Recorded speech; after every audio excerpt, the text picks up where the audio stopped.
It's time to get real with Eddie, here to help you understand the changing real estate market and meet your real estate goals. Over 19 years in the business. 2018 Realtor of the Year of Three Rivers. Past president of the Three Rivers Association of Realtors. Director at the Illinois Association of Realtors and team lead of the Ruettiger Group at Baird and Warner. Here's Eddie Ruettiger. It's Tuesday at noon, and it is time to get real with Eddie, talking about real estate and how it affects, let's be honest, everything. Here in the studio with me is none other, of course, my right and left hand, Nancy Vallee from the Ruettiger Group at Baird and Warner. Nancy, how are you doing? I am wonderful. How are you, Eddie? I am good. You know, last week we talked all about my chaos with my computers. Which is still chaotic. It's getting there. We're getting there slowly. We actually had a better day today. So, and we talked about little man's birthday party. You know, you had a huge thing going on last week we did not talk about. Yes, it was so much medicine. So, it was your class reunion. Well, yeah, I graduated from... Woohoo! I graduated... Okay, go ahead and do the math, folks. I graduated from Plainfield. So, I was invited to judge at the homecoming parade. That is awesome. And it was quite an experience, I gotta say. I never really gave it a thought much. You know, when I was a kid, living on Desplain Street, and then, you know, I was in grades for kinds of stuff, you know. Yeah. Never thought about being on the event. So it was a very interesting. Was it challenging judging? It went a lot faster. I mean, well, they just moved over to a digital system rather than Paper? Okay. So, and we were the first group to try to use it, so trying to get the glitches out, but it moves right along. I mean, and we had 67 votes, and they added a band and a spirit section to that too, so we're judging everything that's going along. That's awesome. You had to keep it moving, boy. It was a fast parade, let me tell you. But it was kind of fun because they'd all stop and dance or do whatever in front of you. And some of the stuff was so adorable. Little kids. Yeah. It was a lot of fun. I forgot where we were at. We were out at the store, and Eddie was with me, being Eddie. And they're just, the adults are just giggling and laughing, and I just look at him and go, he's not that cute. Trust me, take him home. I think he was on one of his why tangents. Why? This started at 4, folks, and we're at 6. Still, to this day, why? One day, I'm starting to just say, go look it up on YouTube. Because now it makes him spell. So I will have to help him spell things out, but, you know, it's helping him learn to spell. So. Well, it's wonderful. That's So great, because that just shows, and they're like sponges, you know, they just take it all. And he does. So it's really amazing. Cool to watch the little ears running in their heads. Absolutely. It is one of the funnest parts. All right, long-term home ownership benefits. All right, so mortgage rate and mounting economic concerns have some people questioning, should I still buy a home this year? Yes. While it's true this year is a unique challenge for home buyers, it's important to factor the long-term benefits of home ownership. The National Association of Realtors explains home equity gains are built up price appreciation and by paying off the mortgage through principal payments. We've talked on the show how many times one additional house payment, The principal, knocks off 7 years off that mortgage, just over 7 years. So there are huge ways to save yourself money in interest and by paying that off. Sometimes it might be, and actually, I'll be honest, for a long time with the way the savings rates were, that was a better savings plan than it was putting your money in the bank. Pay it on your principal of your house. yeah, or like Joe Madrano was talking about when he was here a couple of 2 weeks ago, yeah. Yeah, talking about making your splitting it up and doing every other week, bi-monthly, Yep. because you end up paying that extra payment Yep. every year, and it's a little bit less, if you will. Yep. So there are ways to do it, and you're banking money. Home prices grow over time. The Federal Housing Finance Agency, FHFA, just showed the net gains have been over the last 5 years. All right, so last 5 years, Illinois is up. That looks like I'm all right. I have to enlarge it for Okay, I was just myself. going to say, that is unlegible. Wow. 39.9% in Illinois. And we're Over not 5 years. over 5 years. National average 63.5% over 5 years. California is not the largest change over the last 5 years. They're only 63.1%. They're actually under the national average like us. Look at, call your attention, 90%. 90% for Florida. Nevada, 89%. Idaho.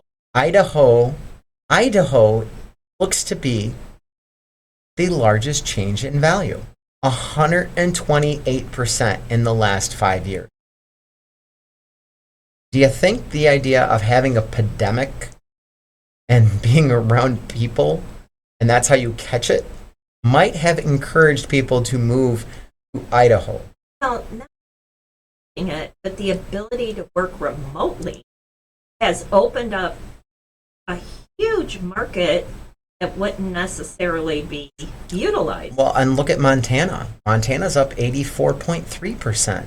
Utah, 101. So people want to go to the mountains, place pretty, Yep. it's a little less populated, and they can do that because remotely now. Game changer. It is a game changer. I mean, and that's the big aspect of this. I did see Maine there at 79.9%. A little surprised about it.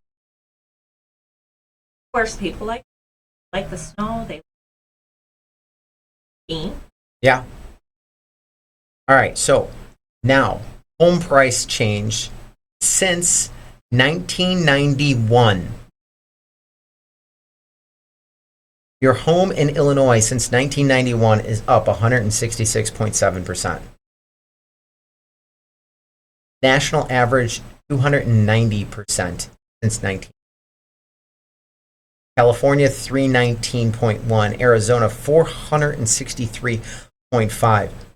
Idaho looks to still be, nope, they are not. Idaho's 538.8. Colorado. Utah is at 596.7. Utah is, I think, it. I think Utah. 621.5% since 19. Well, that's more than a decade. That's Well, that's 91. 2, Well, 20, 30 years. 30 years, 31 years. 3 decades. Ooh. 3 decades.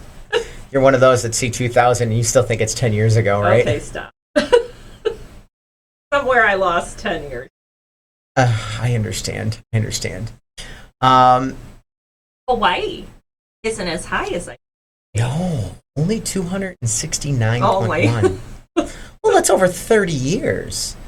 Yeah, but I mean, again, it's one of those beautiful places. Obviously, it's gone up almost double to what Illinois has, but Alaska's 231.8. I think Illinois is slowly priming itself to growth area.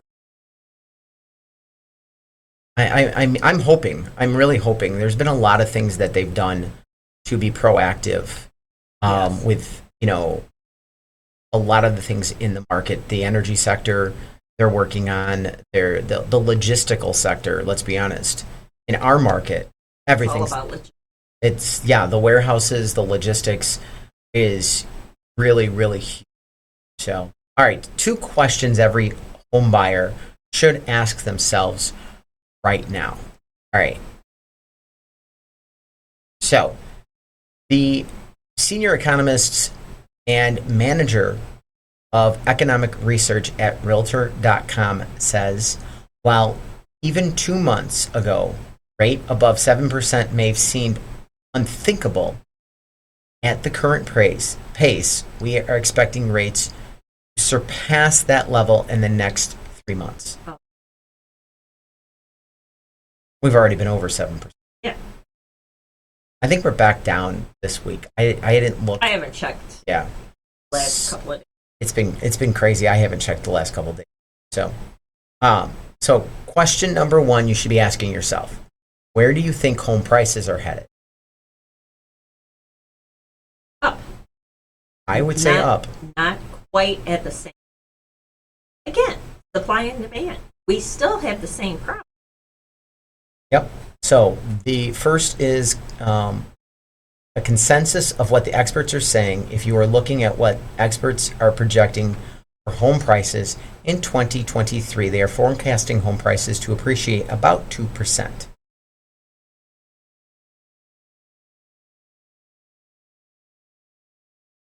Moving beyond 2023, estimated forecasts are 2.66, 3.66, and 4.01. That's from the Home Price Economic Survey. Reasonable as rates a little bit by 5. I don't like, for a single family house at 2.5%, I'd like to see that number. I would. I'd like to see that around 5% personally. Well, and historically, growth, it's 3. 3 to 4. Yeah. So we're getting back to historical averages. So the next question you need to ask yourself is, where do you think interest rates are going? I think level out. Probably spring around. I think we're going to get back down to 5.5%. All right, maybe, yeah, about 5.5%. But I think we're going to get over 8% before. Oh, I think we will see some numbers over 8%. I think we're going to make one more big jump. Yeah. I think that next Fed meeting should be coming. I don't know. But I it's don't know. before the end of the year, and we'll see one more big. I think they're still going to do on the next one 7. I think it'll be 3. I think it'll be 0.75. Depending on where we at numbers wise, but I at least 5. Yeah, at least a half a 0.5. Yes. Yeah. No doubt. So, Mark Fleming, chief economist at First American, says while mortgage rates are expected to continue to drift higher over the upcoming months, much of the rapid increase in rates is likely behind us. Mark, I might have to disagree with you. Well, I mean, here's the thing. We were at, 3? And we went to 6 from, in 3 months. Yeah. We're sitting around 6 now. Yeah. I think we'll get over 8, but then you're talking, 2 more points over 3 months, so it won't be as rapid, but it's still going to be something. And we might not hit 8 by Christmas. We might hit 8 after the new year. And I see pretty quick. Once they get inflation taken care of, once things start to level off, I think come spring, March, April. Yeah. Hey, definitely. I think. Hey, well, I'd like to see. I'd be happy to see. I would too. I mean, we all would. Because, don't get me wrong, there's got to be that technology aspect coming into play at some point that I've talked about. All right? The fact that you don't have to manually carry that file around anymore. It's all done through email and solid servers and all of this stuff. That I don't think has ever, it's gotten priced into the rates, but not really, because these rates are all reacting to market. So we haven't gotten back to a normal market yet. We came out of a really low rate market environment due to the Great Recession. We started raising rates and started plateauing a little bit in 18, because we were at just hitting around 5 in 18. And it started suppressing some buyers. They're freaking out. Oh, the rates. It's like, we're at 4, we're at 5. What's the big deal? Right now, everybody would love to see a 5 rate. 19. Well, 3.5. not 19. We were still sitting. It was still. Yeah, it was right before the pandemic. The pandemic is what pushed it down. The pandemic is what really pushed us down into the 3s. We dropped a little bit to 4. Well, prior to the pandemic, I was telling people, hey, it's down to 3. Berkeley. Yeah. That was right before. But I think the pandemic, that pushed us down to 3 for a solid 3 for we were solid almost a 3 year. Under. Yeah, and there's some people that got 2.5s. Less than 2.5. Really? My son got less. Good for him. That's awesome. So, all right, let's take a look at Plainfield's numbers. Go people. No, I thought it was appropriate since you forgot that you were, out there Having fun out there at homecoming. At homecoming, a week ago or so. All right, median sales price of Plainfield is up 6% to $365,800. The average sales price is $405,506. That's up 11.6%. And I want to point out something. We talked about Shanahan last week, and I was thinking about it. Just start calling it the Solo too. We'll add that in there. My little Star Wars boy here. The number of transactions was like 30 houses for them. We didn't it was less than 30. I think it was like. Yeah, it was less than 30. We didn't take that into consideration. That's true. That there may have been 1 or 2 outliers that really brought those prices down. So that's why you wanted to lean to the 12-month sample. Which everything was up. Yes. For the we were up almost 11%. I think it was around 11%. Yeah. Plainfield's got some really good closings. You got 120 units that in August. All right? 120 units. So that's a good really good chunk of sample size. So that is something you got to take into consideration. I think when you're looking at a town, looking at monthly number, you don't have at least 100 units. Your sample size isn't large enough to really make a determination. You need to look at the average 12 months, the trailing 12 months, to really look at it. And that's still solid for Plainfield. You're looking at 11.3% up in the last 12 months, up 12.8% on the average. Original list price received, you're at 100.5 month over month. That is down 2.25. I think you want to look at that number on the month over month because the trailing 12 would be giving a little misleading. I just want to point out that the trailing 12 with the 102 just shows how crazy the market was. Yeah, because it's still holding at 102. Well, you're still over 100% in Plainfield. In Plainfield, still getting over. So again, not the hair on fire. Yeah, but a good, solid, brisk market. Absolutely. And that's exactly what I've been seeing. Yeah, it is what I've been seeing too. Multiple offers. Yeah, that multiple offer but it's not hair on fire, but you're still in a very competitive market. Yes, very competitive. Risk. And inventory is down still. Your August over August number, you got 166 units that were for sale at the end of August. That's still down 3.5% year over year. So you have less houses to sell than you did last year. Which had less houses to sell. So we're still looking at inventory issues, inventory problems. Now, there's a lot of new construction coming into play. I do know that. A lot. So that's going to help the inventory issue move forward, I think, as we monitor and watch what's going on with that. On the attached, again, here is an example of a possible outline number. All right. The median sales price is $240.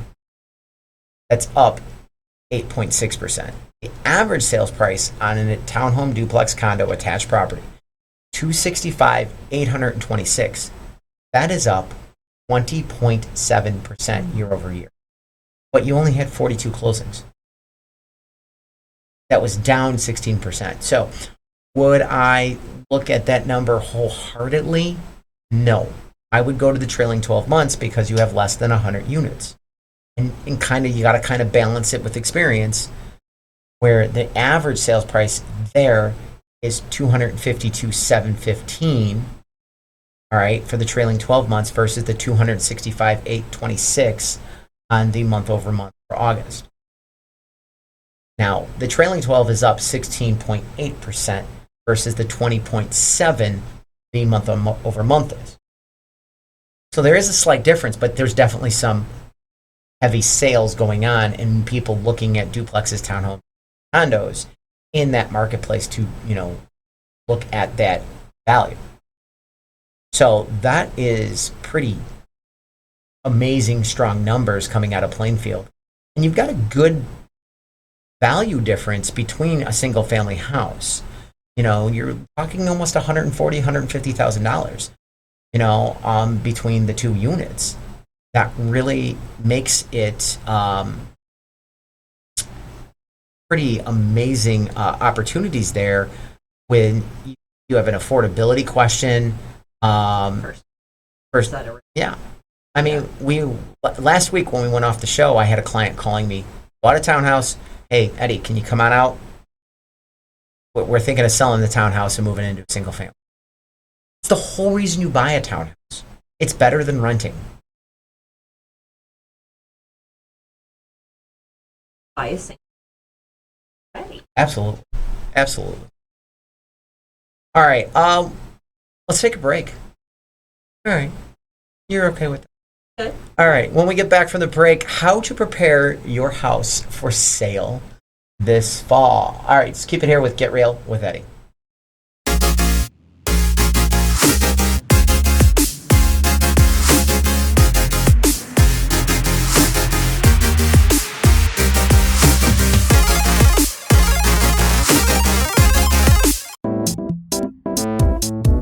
A premier real estate professional, Eddie Ruettiger of the Ruettiger Group at Baird and Warner.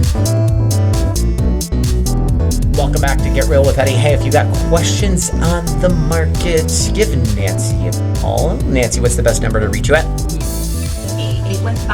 815-545-1162. And what's your website? Vallee. So,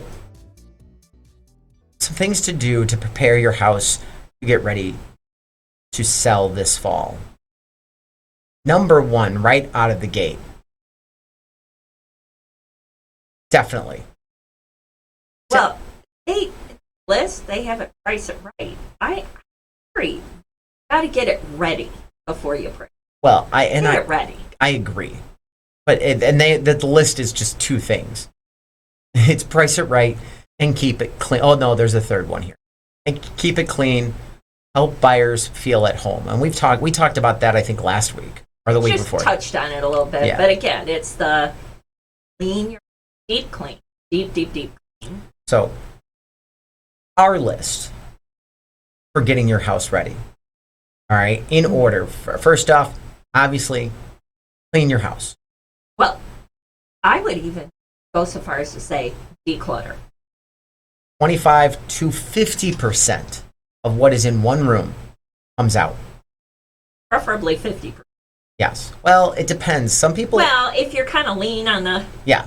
then okay, 20. If you have the number of toys my child has, 75% comes out of the room. So it just depends on the room. I don't want to say that. definitely 50% if the room is very lean. You want some furniture in the room. Yes. But if you're looking to get a guide, go online and look at pictures of model homes. Yes. What they have in that, very little. They have the furniture, it's clean, very decluttered, very impersonal. You don't have personal pictures. Take down name plaques above your Please. beds. That's safety. Safety. Please. I don't want a name of a child and an address associated to God. No. That's just Yes. bad. And then personal pictures go along with it. Because those personal pictures get caught up by the professional photography. So now they got a vision or what they can see of the child. All So right? now we got names, addresses, and That could be out there. yes. And you'd think, oh, it's just this small little picture sitting on top of the, end table. Yeah, you'd be surprised what people can do with technology and zoom in to see nowadays. Well, and you want, like we touched on, want to get the personal Out. items out. They're probably lovely. Have your collection. Shot glasses or your collection of antiques or whatever. They're beautiful, but they're not your buyer's Taste. taste Yeah. necessary. And I don't want them looking at all your cool stuff and not looking at the house and thinking about buying a house. So, or let's keep them on task. Oh, I have to be honest. I went and looked. This is about 2 years ago. It was Comic Book Central in the basement. And they had and both me and the buyer were like, we were geeking out in the basement. Geeking out. And never wrote an offer. Exactly. You're totally Yep. Because the house This was way. so it doesn't necessarily have to be your picture of some art piece or something like that, or your collection. It could be comic books. It could be, Star Wars stuff. It could be I whatever had it is. somebody, a seller was going down showing a buyer, and they had this great collection of albums. I mean, old school stuff, and I was just, Yeah. oh man, remember that one? Ooh, and yeah, you get dissuade from your purpose there. And even though you have cool stuff, Yeah. it's not having people concentrate on buying. Yep. You need them to feel at. And this is when you get into, I would even go to the next step, baking the cookies before they come. Baking the cookies during an open house. I would never tell you light a candle because I don't like the idea of lighting a candle, leaving the house, and leaving the candle lit. Yeah, no. But hell, Pillsbury dough makes some really nice little cookie dough. You slap that on, 10 minutes in and out. Put them on a plate as you walk out the door, and you are good to go. Yeah. You've got a fresh cookie smell because you got to remember that smell is that one sense that is direct to the brain. It triggers memories the best. Well, and these days, there are plugins that are cooking, especially in the fall. I'm very If you get hesitant some on good those. ones. Good ones. Yeah, I'm still hesitant on those because, a lot of firemen and some plugins have caused some major issues. So I'm not a big plugin person. Well, but it's better than lighting a candle. You plug it in an hour before showings, Yeah. you leave it in, and then you... Yeah, that might be too. Or you light the candle while you're still there. Right. And then If you're just, doing an open house, you can candles lit. You're there. yeah. So, well, your broker should Your be there. broker's You there. should be getting out. Yes. You should be running. So after we done, okay, so we cleaned up, We decluttered, decluttered. depersonalized. Now we're going to go the honey. Simple things like changing the light bulb that's been out since 72. Go ahead and change that light bulb. Or again, maybe you have, because I've seen this happen before, the bathroom has 5 light bulbs and it's too bright. So they take out 3 of them or 2 of them. Yes. Other one. You got to put them back in. Yes. You Put can't, them back in. I know it's too bright. Get a dimmer bulb, but you got to have all the light bulbs working. All If right. it's too bright, go buy some bulbs that are less Wattage wattage. or in lumens in today's market. So I think they're all lumen. But so it's not, doesn't look like a run. I get it. Yeah. So, But you've got to have it. Yep. If you have swatches of bulb, because in a room, never got around to it, and that little paint, those little swatches of where you took a brush and you tried 3 or 4 different colors, Yep. they need to paint that. Yep. Clean it up. You know, You're also going to have to work outside. Leaves pick up as much as possible. weeds, Leaves. dead branches. You're going to need to make sure your gutters are cleaned. Beans. I am very big on making sure your filters are changed. And you should be doing Anyways, but yeah, double check and double that. And you know, a good dusting. One place I always can tell when someone's clean is the top of the water heater is cleaned. Because a lot of times you'll find a good inch and a half of dust on the water. Mhm. So it used to be the old pilot stoves. You used to be able to lift up and look underneath. Oh, yeah. But not everything's now electric Yeah, starts. it's So all electric. yeah, so there's not. So now you look in. You look on top of the hot water heater, or I should say water heater, because you don't heat hot water. So now you finally start looking at pricing the house, and you need to look at what is the most identical property to yours, what it's sold for, and when it sold. Then you look at what the market appreciation has been. All right. Let's just say for easy math, it's been 12% a year. That means you're getting 1% a month, and that exact unit sold 1 month ago. Yes, you could price 1% higher than what the other one sold for. That would make sense. But I think you also need to look at some psychology of numbers. All right, and also how it works. So psychology of numbers would tell you price a property at $499.9. I would not do that. I would price it at $500,000. All right, it's not. You're not shopping at. Well, I'll use Sears as an example. Sears would run a vacuum cleaner for $99.99. Walmart has blown that psychology of numbers out because they turned around, same vacuum cleaner, they'd sell $95.56. Now, both should round to 100, but many people at the time would turn around and, oh no, this vacuum was $100, the one they bought at Sears, and the one they bought at Walmart was $95. $5 difference. What did that mean? Walmart sells an extra, hypothetically, million units. Well, but certainly, too, talk about your Well, your the going rule of on the 9. zeros Yeah, or nines. is the Sorry, search fives. I'm aspects. thinking 500. Yes, is the search. Yes, and that's the second half I was getting to. You can go ahead. No, go ahead.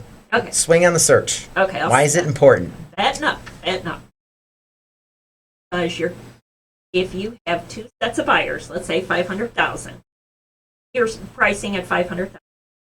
You have a set of buyers that's going, let's say, 400, searching 425 to 500,000, and then you've got another set of buyers that are looking 500,000, 550, 500,000 to 600. So you're catching both sets of buyers on that price point. Yep, by being on that knife's edge, from what I have noticed, I've seen a 20% increase in traffic online and a 5% increase in foot traffic through. Because what you're doing is, like you said, if I'm at 495, that's, or 499.99 or 900 or 99, whatever 9 you want to put. 9. That second buyer that's looking 500 and up never sees. So price point and pricing are 2 different things, but are both very, very important in pricing the house right. And then keeping it clean. Keeping it up. It's like I tell everybody's coming in, everybody's seeing. So unfortunately, after Worst one of the worst things I've showing properties. Be very, very delicate in describing this. Someone used the potty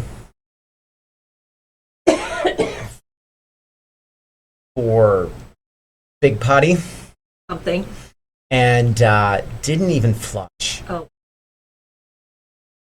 I mean, it was bad. We didn't even stay in the. I mean, so granted, and that's once in a 1,000 showings. yeah. All right, I very seldom. I mean, I've come across some gross stuff, in, repossessed stuff and things. But yeah, you got to clean the house. Put your toilet seats down. Close your curtains in your bathroom. They're going to open it. That's fine, but you want to present well. All right, we need to hit a break. So when we get Think back, about those models.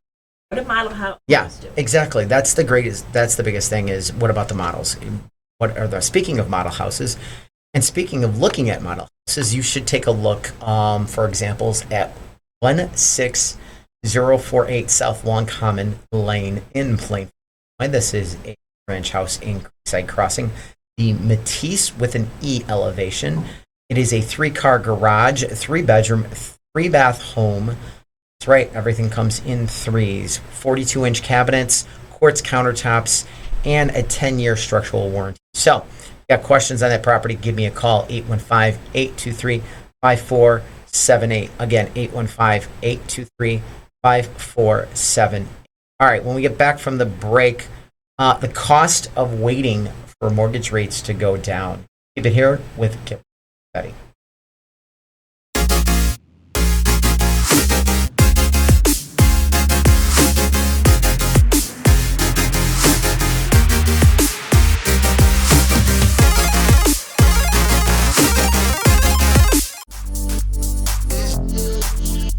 You made a smart move to get real with Eddie, helping you make your next smart move into your next home. Welcome back to Get Real with Eddie. Hey, if you got questions on the market, give me a call. All right, 815-823-5478. Or go to yourdwellings.com. We can turn around and either myself or Nancy can help you. Either way, get into your dream home. That's right. If you're not in your dream home, you work too hard. Let's see if we can get you in your dream home. And with that being said, let's talk about the cost of waiting for mortgage rates to go down and getting into that dream. So the impact of rates, and we've talked about this before, but now it's become big. Very big. All right, $400,000 purchase price at 6% right now. This is principal and interest, nothing to do with taxes. You're looking at a $2,398. You're basically, let's just say $2,400 for easy. That rate goes up 1.5 to 7.5. Same $400,000. You're now at $2,797. You are basically $400. You're at $2,000 roughly, just for easy math. So it makes a huge difference on the impact of mortgage rates. Do not wait. Buy now, look like an all-star when the rate goes up, or refinance when it goes down. Either way, coming out looking. Well, yeah, because you're not going to wait and see those prices go up another 3-4% that we talked about earlier. Because the prices are still rising. Equity. Every month you're in that house, you're getting equity. That's true. I mean, how much of your rent payment do you get back from your? You don't. Your landlord gets the rent payment back on the principal that he's paying on the mortgage. Well, that you're paying on his mortgage. And oh, wait a minute. The rent payment is now going to go. Yeah. Because he's got a heavier regulatory system right now. We're seeing a lot of things coming down that are impacting, and they're putting rules and blaming landlords for. You've got increased labor costs, increased supply costs. For repairs. Yep, and you have an increase in property taxes coming. Those all are going to push rental payments up. Landlord's not making any more money. Might be even making less money on a percentage basis, trying to keep his rent low and competitive. But yeah, that's something you need to look at. So, what's Realtor.com saying about where rates could go from here? Realtor.com says many likely wins to bring the federal yet again boosted its short rates by 3/4 of a move that's pushing, and the already high rates are. I think we're going to go 1%. If we would have said this last year at the beginning, We lost our minds. 6. I mean, even when we said 6, we were sitting. I think Didn't I was. We say like maybe 4% by the end of the year or something. I was the highest one, I think, at 3.7. Everybody's like 3.5, 3.5. I'm like, no, they're going to have to. I just did not expect them to drop the hand. So, National Association of Realtors senior economists and director of forecasting said there is no doubt that these higher rates hurt housing affordability. Nevertheless, apart from borrowing costs, rents additionally rose at their highest pace nearly in 4 decades. Pay the landlord or pay yourself, which is. I'd rather pay myself.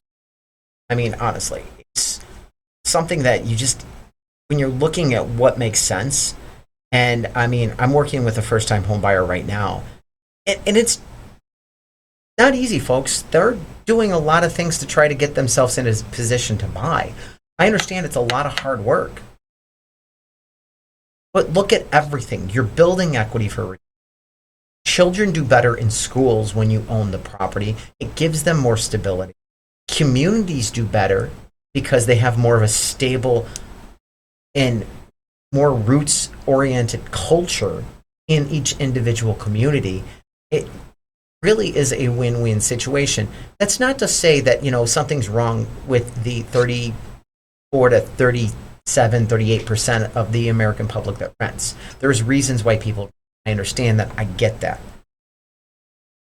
If you're not going to live in the house for more than 3 years, it's going to be close numbers. 2 years, you want to have a conversation with a professional to see if the numbers make sense. That are just in or out of town, like familiar with the area, so they're going to rent a little, or they buy, so get familiar, whatever. That's okay. Great. Yeah, it is okay. It's completely okay to rent. There's nothing wrong with it. But again, we're paying someone else's mortgage. It is better to pay your own mortgage and have that money and have that, money available to do things with if necessary. All right, we've talked about those major issues. You don't use it to buy a car. You don't use it to, buy a boat or whatever. You use it to, pay an education, start a business, maybe pay off high interest debt. Those are the things you do to protect yourself. I try to avoid getting into the high interest debt, the credit card trap. Absolutely. But still, things happen. People get sick. Look at me. I couldn't walk last year. So I completely understand. And when I work through and talk to my first-time home buyers, I go, no, I get it. I've been there. I understand. Because that's something that I think they struggle with. They think that it's only them. Well, everybody's going. Health debt is one of the biggest debts in the I agree. So yeah, having a equity in case there is a problem, yep, you fall back on it. Well, and the other aspect too is, let's say you do have some health debt. it does not necessarily, we got to talk to a lender. That doesn't necessarily stop you from buying a house. That's true. Because they look at that kind of debt differently than they look at other kind of debt. Because insurance companies might need to be paying that off, or, whatever. Sometimes there's just things that are going on behind the scenes. So they look at it a little differently.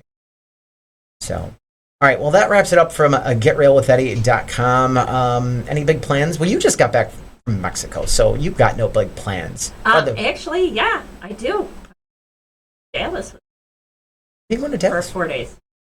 Really? Yeah. That'll be fun. You guys have fun in Dallas. A little baby shower down. I didn't. Our granddaughter. I thought I was going to get the weekend off from covering for you. Nope, Apparently, you got a lot of covering. I got more covering to do. All right. Well, that's okay. That's why we're a good team. All right. Don't forget, check us out online. 365 days a year, 24 hours a day, 7 days a week. GetRealWithEddie.com. We are there all the time to support you in your biggest investment, your home. Thanks for listening to Get Real with Eddie. Eddie Ruettiger is a realtor at Baird and Warner in Plainfield, license number 475141896. Managing broker Steve Engel. For more information on your neighborhood, call Eddie at 815-823-5478 or visit yourdwellings.com.